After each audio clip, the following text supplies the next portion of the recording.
Hello, psychology, introduction to psychology. Today I'm going to be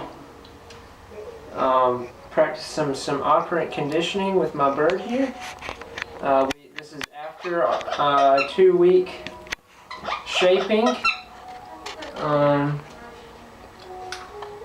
We're going to be doing operant conditioning based off the theories of B.F. Skinner and Thorndike.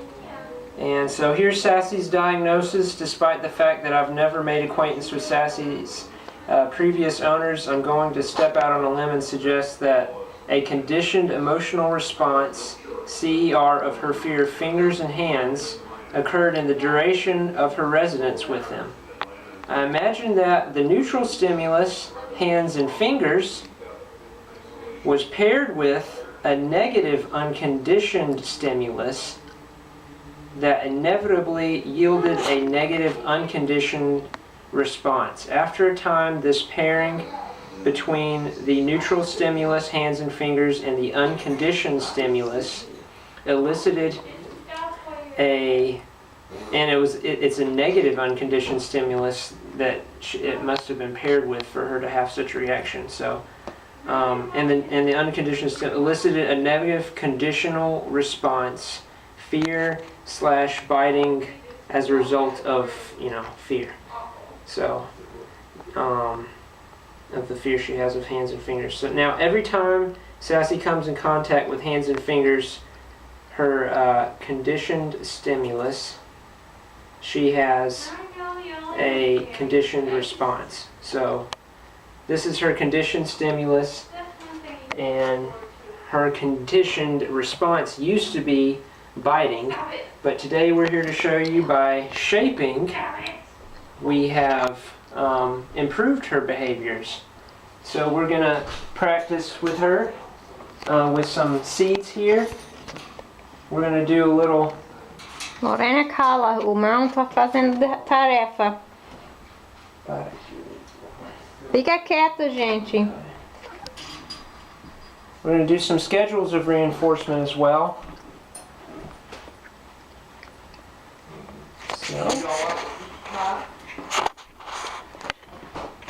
I also plan to do... Hey, y'all, be quiet, please.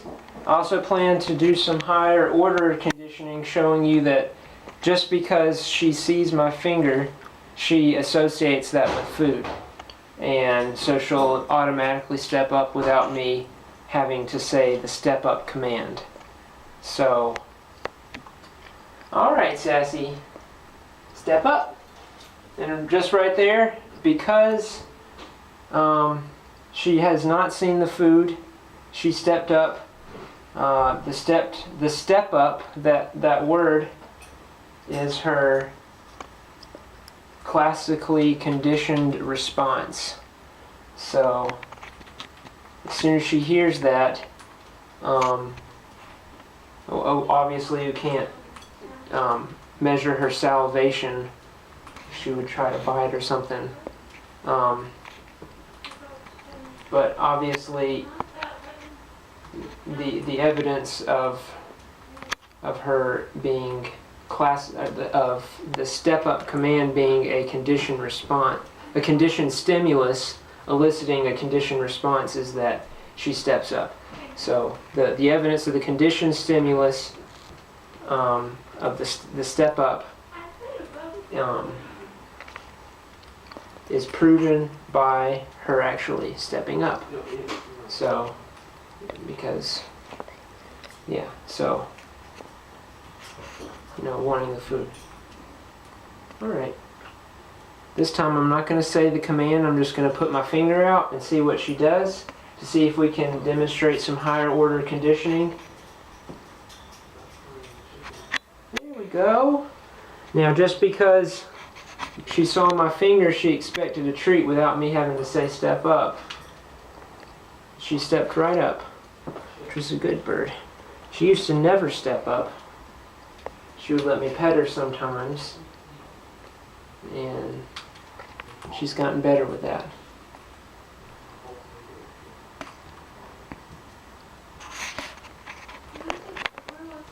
And as soon as she finishes those seeds, We're going to see if we can't pet her.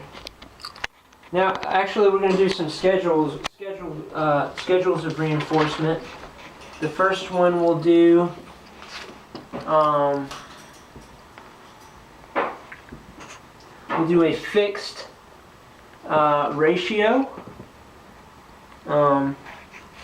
So it says reinforcement occurs after a predetermined set of responses. The ratio, number, or amount is fixed.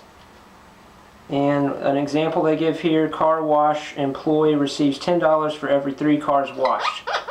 So we're going to do a fixed ratio.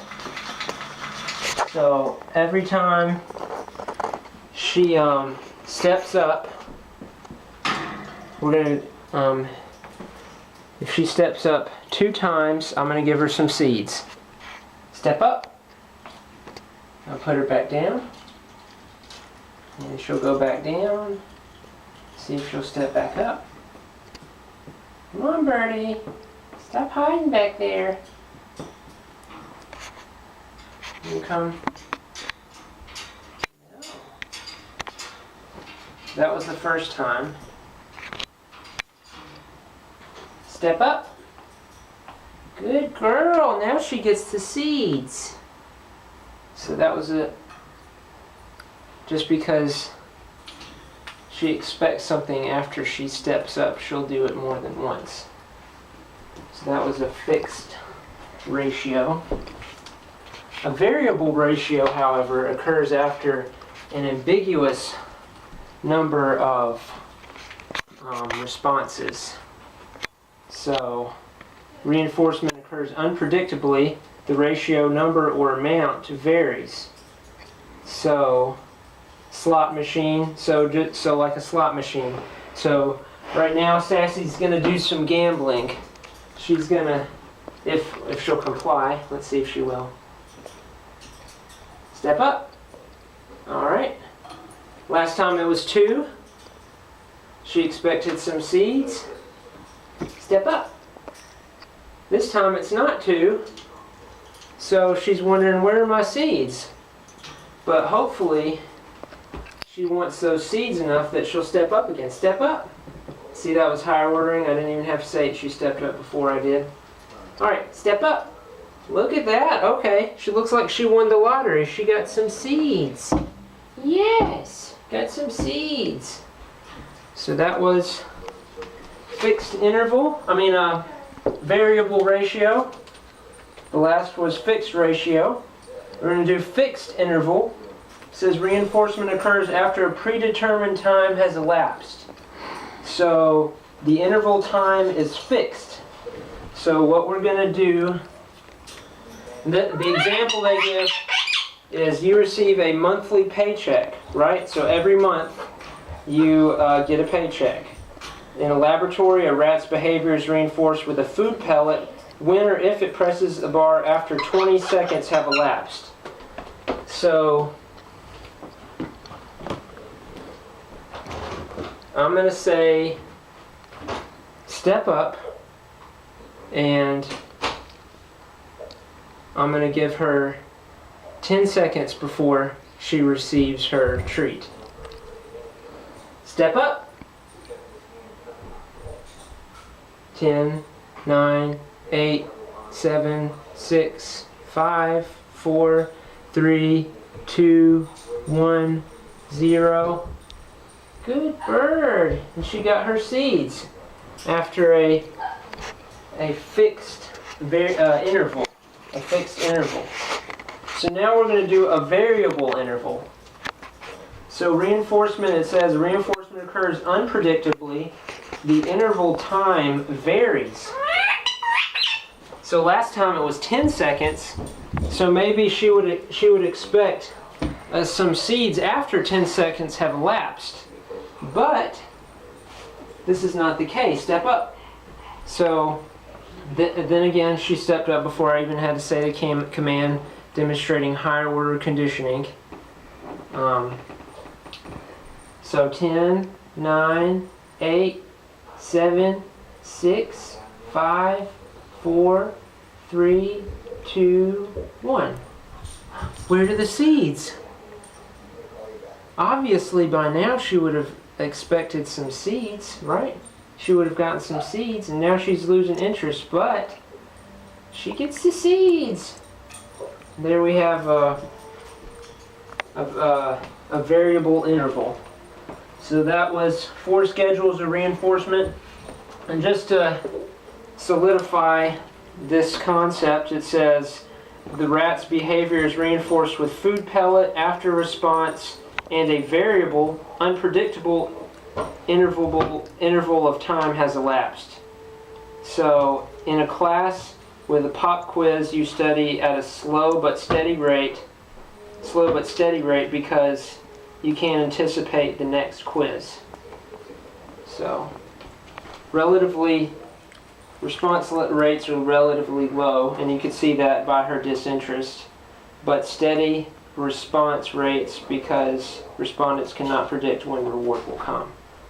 So she couldn't predict when that reward would come, but she knew it would come. So that's why she stepped up. She's a good bird. Step up. Oh. And another, I don't always have to give her seeds if she'll get her mind off of food for a minute. Hello. She'll see that stepping up, no, Sassy, that's not nice. You want to let me pet you? Let me pet you? No. No, be nice. No.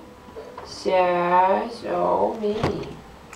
And by not taking away my hand, I'm showing her that she doesn't win. So that's one thing. We've practiced the power pause technique, desensitizing her to hands and fingers. And she's not really clamping down on my hand. She's just kind of pecking at it and she does that a little bit when she's unsure about things. You know, she was used to getting food, so. But yeah, like I was saying, she's what was I saying? Seeds. Anyways, see if she'll step up one more time and let me pet her. Step up. Thanks, yes. I gotta talk sweet to her. I gotta give a sweet talk. Birdie, stop it. Look at me. Look at me. Hey. Hey. Hey, bird. Stop. Now, come on. Be nice. Be nice for a camera, yes. Come on. Oh, you poop on me. That's not nice. That's not nice, bird. No, stop it. All right. Come on, Sass. Well, one example of her trusting, or negative reinforcement, is taking away a behavior. So taking away her biting. One example or how I've reinforced that is by desensitizing her to my hands and fingers, and taking her to a secure location. So she knows that when she steps on my hands, nothing bad's going to happen to her. So she stepped up, and I took her to a secure location on my shoulders. She likes to sit on my shoulders, or sometimes I'll take her back up to her perch there. And sometimes when she'll let me, I'll pet her. And again, that's more desensitization. That's more negative reinforcement. That by desensitization, we take away the operant, the action, the biting. Now, negative doesn't necessarily mean that she's biting, or negative doesn't mean you're taking away a negative behavior. It just means you're taking away a behavior.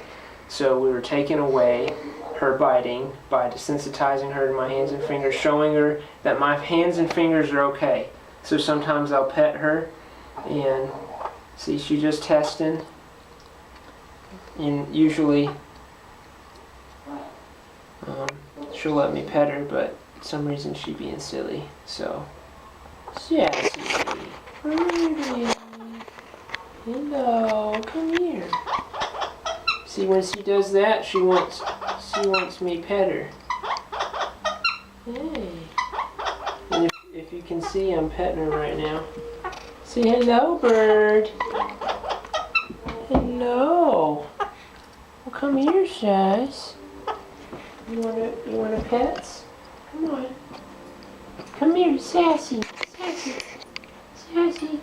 Hello. Say hello, bird. Say hello. Let Steven pet you. Let Steven pet you. Hello. Let Steven pet you. Come on. Yeah. See, now she's let me pet her. Yeah. Hey, bird. Now stop it.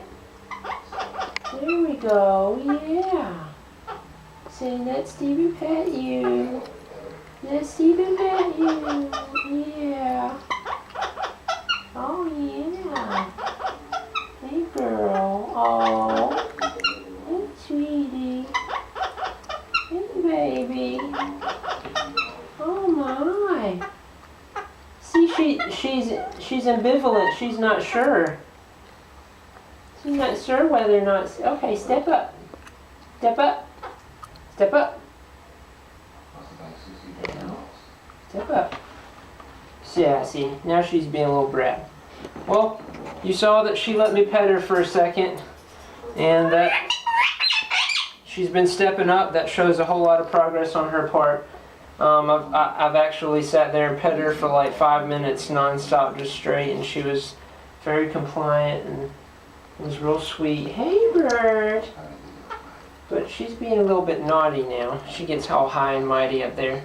I hope you guys have enjoyed it, and I hope I've shed a little bit of light on operant conditioning and classical conditioning, pairing a neutral stimulus, my hands and fingers, with a unconditioned stimulus, which that's being food,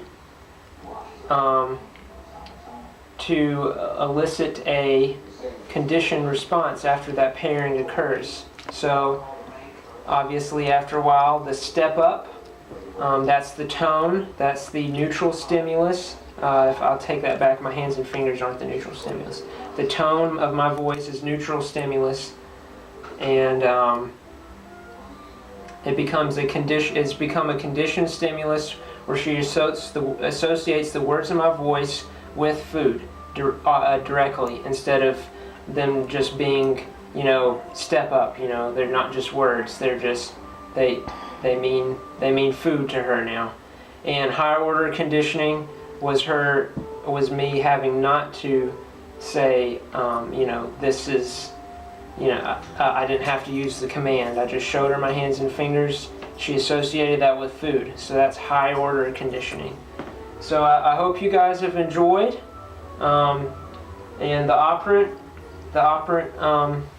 her biting has reduced tremendously, and